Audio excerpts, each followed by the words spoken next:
Hola a todos, llegamos a la semana 3 de estas prédicas especiales sobre el tema de la Navidad. Mucho gusto, soy Enrique Loaiza, pastor del Ministerio Airo. Hoy vamos a hablar sobre los preparativos y regalos de la Navidad y vamos a hablar de abrir los tesoros de la Navidad. La semana pasada les dije que en esta serie teníamos como meta el compartir contigo principios bíblicos prácticos sobre la Navidad que te van a ayudar a entender lo ocurrido en este tiempo. Dijimos en el mensaje 1 que en el pesebre Dios te ama. Ese fue nuestro lema, que por medio de la cruz Dios te salva y que luego Dios nos rodea con su gracia. Y en ese primer mensaje dijimos que Dios te hizo a propósito con un propósito. Por eso Dios nos compró, por eso Dios está allí cuando necesitamos ayuda, por eso clamamos a Dios y le decimos, necesito que me salves. En el segundo mensaje dijimos que Dios envió a Jesús a la tierra con una misión de búsqueda y de rescate.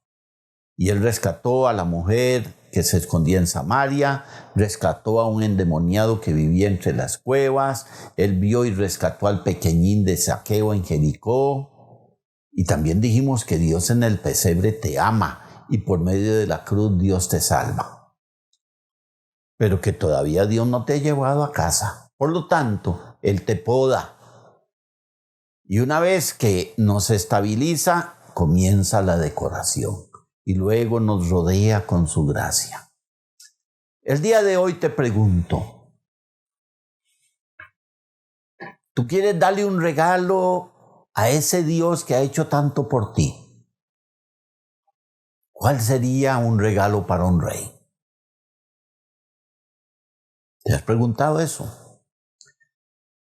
Los reyes magos, que así les llamamos, dice la Biblia, escogieron lo mejor. Al llegar donde estaba el niño, abrieron sus tesoros. Por eso consideremos cuál es el mejor regalo con el que debemos llegar a Jesús en esta Navidad.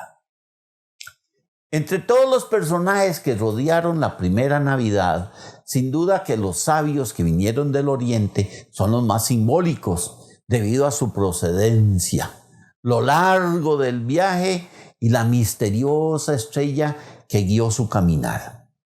Bien pudiéramos decir que esa estrella fue como un GPS, un sistema global de navegación por satélite, que les llevó exactamente al lugar donde estaba el niño y ahí se posó. Y ellos, por revelación especial, llamaron a ese niño Rey de los Judíos. ¿Te has preguntado de dónde viene su número y sus nombres? Bueno, su número siempre ha estado asociado con los 3 regalos, aunque esto no es concluyente. En algunas partes se habla hasta de 12 reyes magos.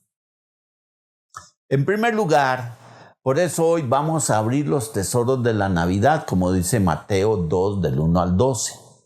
Y veamos por qué a mediados del siglo VI, en la iglesia de San Apolinar Nuovo, en Ravenna, en Italia, se le asignaron los nombres de Melchor, Gaspar y Baltasar, que supuestamente equivalen en griego a Pelicón, a Merín y Damascón, y en hebreo a Magalat, a Seraquín y al Gagalata. Claro, la llegada de estos sabios de Oriente provocó una conmoción en toda la ciudad. El rey Herodes se asustó un poquitito, y yo creo que en extremo, y su conciencia le estaba indicando que los días de su reinado parecían estar por acabarse. En segundo lugar, vemos que los escribas fueron consultados acerca del Mesías. Mateo 2, del 3 al 5 en la Nueva Traducción Viviente. Y dice que cuando el rey Herodes oyó esto, se perturbó profundamente, igual que todos en Jerusalén, y mandó a llamar a los principales sacerdotes y maestros de la ley y religiosos y les preguntó, ¿dónde se supone que va a nacer el Mesías? Y le dijeron, en Belén de Judea, porque eso es lo que escribió el profeta Miqueas en Miqueas 5:2. Los habitantes de Jerusalén estaban espantados, asustados por la posible represalia del rey con esta noticia. Pero lo que más le importaba a estos sabios era que su estrella hemos visto en el oriente y vinimos a adorarle, decían. Número 2. ¿Dónde está el rey de los judíos que acaba de nacer? Porque vimos su estrella mientras salía y hemos venido a adorarlo, dice Mateo 2:2 en la Nueva Traducción Viviente. Número 3. Veamos la vida de estos hombres. Hicieron un fatigoso viaje y los regalos que trajeron. Todo nos muestra que la Navidad, más que recibir regalos, es la ocasión para reconocer al que ha nacido para traerle sus regalos. En vez de darnos regalos entre nosotros, deberíamos de darle regalos a Él. Dice que entraron a la casa y vieron al niño con su madre María y se inclinaron y lo adoraron. Luego abrieron sus cofres de tesoro y le dieron regalos de oro, incienso y mirra. Mateo 2:11. Y la estrella que habían visto en el oriente iba delante de ellos hasta que llegó y se detuvo sobre el lugar donde estaba el niño. Y cuando vieron la estrella se regocijaron sobremanera con gran alegría y entraron a la casa, vieron al niño con su mamá y postrándose le adoraron. Nuevamente aquí el lenguaje es muy específico. Lo que el lenguaje sugiere aquí es que cayeron de rodillas y luego pusieron sus cabezas en el suelo, lo cual fue un acto de reverencia reservado para Dios. No era el mismo gesto que se usaba para arrodillarse ante un rey. Estas personas están usando una forma y una postura de adoración a Dios. Por eso es que Mateo usa el término le adoraron, no solo lo honraron, no solo lo alabaron, no solo lo exaltaron. Damas y caballeros, estos hombres adoraron a este bebé. Eso es algo que sabemos con certeza. En cuarto lugar, veamos bien los regalos, porque el niño que ha nacido también es rey. ¿Cuál sería el regalo para un rey? ¿Ya respondiste? Bueno, los sabios de Oriente escogieron lo mejor. Al llegar donde estaba el niño, dice el pasaje, abrieron sus tesoros. Y lo próximo que se nos dice es que abrieron los cofres del tesoro que habían llevado a lo largo de este viaje y le presentaron los primeros regalos de Navidad al Cristo niño. Y ahora Mateo es más específico. Y Mateo dice, los regalos eran oro, incienso y mirra. Ahora, si eres como yo, competitivo en la especulación, tú sabes, yo no me quiero quedar en la oscuridad y tú tampoco. Tal vez eres incapaz de resistirte a tratar de discernir el significado y el sentido de todo esto. Es decir, tengo que preguntar, ¿qué tiene de especial el oro? ¿Qué tiene de especial el incienso y la mirra? ¿Por qué esos tres regalos? Es muy fácil perderse con esto en la especulación abstracta o en la fantasía y así por el estilo. Y tenemos que ser muy cuidadosos aquí. Estudiando veo que hay algunas ideas interesantes de la historia de la iglesia. El padre de la iglesia, llamado Orígenes, por ejemplo, él dijo, el oro, el incienso y la mirra es simple. Es porque los tres regalos de oro, incienso y mirra, ellos los trajeron porque el oro era para un rey, incienso porque era Dios y trajeron mirra porque era un hombre. Claro, en la superficie, francamente, la primera vez que leí pensé, bueno, ahí va Orígenes en su fantasía alegórica, por lo cual es famoso. Él era famoso en sus alegorías. Pero cuando lo miramos más de cerca, le damos el beneficio de la reflexión de la segunda mirada. Amados hermanos, yo veo una razón sólida para esta especulación. Si usted y yo vemos las escrituras y la historia judía, vemos que el oro era casi un elemento exclusivo de la realeza. Solo el rey tenía un cetro de oro. ¿Qué le dabas a un rey que lo tenía todo? Le dabas oro. ¿Por qué incienso? A fin de cuentas, ¿qué es el incienso? Suena demasiado cerca a incendio, ¿no? Sabemos que es el incienso. Bueno, aparentemente todo lo que la palabra incienso significa es incienso puro, incienso sin alear, el incienso de mayor calidad, el más fino, el más caro. el tipo de incienso que no se lleva en un sobre, en un bolsillo, sino que se lleva en un cofre de tesoros. Y ahora, ¿para qué servía el incienso en el mundo antiguo?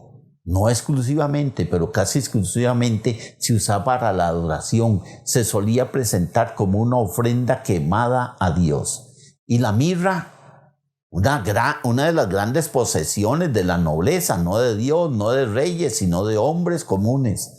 Era una especie de perfume y su uso principal era el de un aroma agradable, como una fragancia, y en su característica más fina la mirra era un artículo extremadamente caro, de la misma manera como podemos comprar tipos muy caros de perfumes como el ungüento que María Magdalena derramó sobre los pies de Jesús, ¿recuerdas? Otro uso de la mirra era cuando se usaba en la mezcla con otros líquidos. Podía usarse para aliviar el dolor, como un sedante, para aquellos que sufrían dolor, como el que se le ofreció a Jesús en la cruz. ¿No es interesante que a él le dieran mirra al inicio de su vida y que sus ejecutores al final de su vida le ofrecieron mirra al final? Entonces, por vía de deducción, consideremos cuál es el mejor regalo con el que debemos llegar a Jesús en esta Navidad. Pregunto, ¿qué regalo le darías tú a Jesús en esta Navidad? Por eso, en segundo lugar, vemos que el Rey que ha nacido merece lo mejor de nuestro tiempo. Número 1, tiempo para buscarlo. Hay una tradición que dice que aquellos sabios duraron 9 meses desde sus lejanas tierras hasta Belén. O sea que el tiempo abarcaría desde que María quedó embarazada hasta la fecha de su alumbramiento. Como quiera que haya sido, estos hombres gastaron suficiente tiempo para hacer el viaje, para encontrar al rey de Israel que había nacido. Eso incluyó el tiempo de la revelación del nacimiento hasta que se dio el momento de la salida. Debe considerarse ese viaje, por ser tan largo, que planteaba una preparación adecuada. Número 2, los sabios, esos reyes, dedicaron tiempo para obtener la información, la ropa, la comida para el viaje y sobre todo el estudio que harían acerca de esa extraña estrella que finalmente les guió en su viaje. El asunto es que estos hombres no iban a estimar cuánto tiempo tendrían que invertir para el viaje, pues se trataba de lo más importante que les había pasado en su vida y que se les había revelado. Si fue un ángel que se le apareció, les tuvo que dar las mismas instrucciones que le había dado a María, a José y a los pastores. Estos sabios o reyes escucharon la noticia que se refería al niño que nació en Belén, quien era el Salvador del mundo. Amados hermanos, ningún tiempo será mejor que aquel que invirtamos para buscar al Salvador que ya se nos ha revelado. Pero los afanes de la Navidad serán tantos que lo último que vemos en la Navidad es el niño que ha nacido. Y viene la pregunta, ¿dónde está el niño que nació para ser el rey de los judíos? Dice Mateo 2:2 en la traducción lenguaje actual. Los sabios reyes nos hacen esta pregunta. ¿Dónde está el niño que nació para ser el rey tuyo? ¿Te has dado cuenta del tiempo que perdemos en cosas tan triviales en el tiempo de Navidad en lugar de invertirlo en conocer a Cristo? Pablo había determinado no gastar el tiempo en lo que otros lo perdían, porque lo que era para él ganancia lo tenía por basura a fin de conocer a Dios, dice Filipenses 3 del 3 al 12. La única manera de conocer a Cristo es gastando tiempo con Él. Y eso no es gastar, eso es invertir. La Navidad debe llevarnos a ese tiempo. Tiempo para publicarlo. La búsqueda de aquellos viajeros estaba definida. El gozo de su corazón era hallar al Mesías para confirmar la revelación dada. Así que estos hombres gastaron tiempo para llegar a Belén. Tiempo de ver a Jesús con sus padres y luego gastaron tiempo en regresar para dar a conocer la noticia. La noche que ellos pasaron en casa de María y José escuchando acerca del niño tuvo que ser el mejor tiempo de sus vidas, porque en aquella noche escucharon a José hablar sobre la decisión que había tomado respecto al embarazo de María, sin que el niño fuera de él. Imagínense la historia que José les contaría. Imagínense la historia que les contaría María, cómo el ángel se le apareció. Porque las mujeres son más precisas en esto. Pero lo más importante tuvo que ser el tiempo que ellos dedicaron para anunciarlo en su regreso. No sabemos nada más de aquellos sabios, sino lo que dicen las tradiciones que vinieron después. Pero de una cosa sí estamos seguros. Esos hombres, al igual que los pastores, tuvieron que regresar hablándole a todo el mundo del niño que había nacido. ¿Por qué? ¿Sabía usted que en Navidad de quien menos se habla es de Jesús? ¿En qué se gasta más tiempo y el dinero en la Navidad? ¿Y los creyentes? Te pregunto, ¿hablaremos de Jesús como lo harían los sabios al regreso? ¿Hablaríamos de Jesús como lo hizo Simeón, como lo hizo Ana, como lo hicieron los pastores, como lo hicieron los ángeles? Vea el capítulo 2 de Lucas, todo el mundo hablaba de Jesús. El tiempo que gastes hablando del Señor en la tierra contará para el resto de tu eternidad con los redimidos. Si no hablamos de Jesús en Navidad, no vale la pena su celebración. Cuéntale a alguien del nacimiento de Jesús. Yo quiero que oremos. Gracias, Dios, por enviar a Jesús para buscarnos y rescatarnos. Gracias, Jesús, por tomar nuestros pecados y que así quedarán cubiertos por medio de tu sangre preciosa. Gracias, Jesús, por pagar el precio por salvarnos. Gracias, Jesús, por tu nacimiento en el pesebre que demuestra cuánto amor tienes por nosotros. Y además de eso, gracias por ir a la cruz para salvarnos. Gracias por podarnos. Gracias por decorarnos. Gracias por rodearnos de tu gracia. En el nombre de Jesús. Amén. Recuerda que el Señor te levanta, te limpia y te restaura.